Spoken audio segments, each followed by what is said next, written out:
राति अधरे बाबूसान महांतींको घरे पड़िला चहल। राति अधरे निदरू उठी भो भो होई कांदिले अपराजिता महांती। काहींकि उत्तम आसीथिले अपराजिता महांतींको स्वप्नरे। उत्तम महांती अपराजितांको स्वप्नरे आसी एमिति किछि कहिछंती जहा सुनिले आपण थरी उठिबे। हाँ दर्शक बंधु, गतकाली उत्तम महांतींको शव सत्कार परे समस्ते घर को फेरी आउ समस्ते दुखरे भांगी पड़िथिले। बाबूसान महांती अपराजिता बुझाई माँ तू कांदेनी मु तो पाखरे अछि, मु तते खुशी रे रखिबी, मु तोर सबु जत्न नेबी।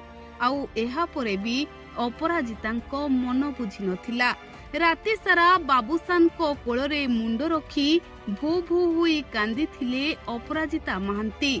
आउ अपराजिता कांद देखिबा परे निजको संभाली पारि नथिले बाबूसान महांती। बाबूसान महांती भी मां को पाखरे लुह झराई कांदी पकाइथिले।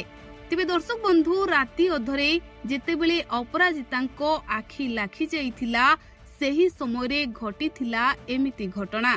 दर्शक बंधु, आपण माने तो जानिछंती उत्तम महांती अपराजिता केते भल पांती। उत्तम महांती अपराजिता प्रेम विवाह करथिले।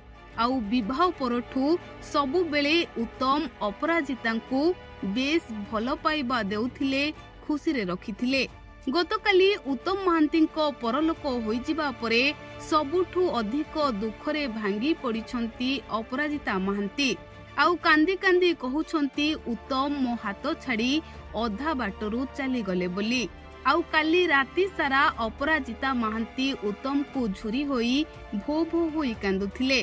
तेबे एतिके बेले लोके कहउछंती कि उत्तम महांती अपराजिता कांद देखि उपरे थाई सही पारि नथिबे।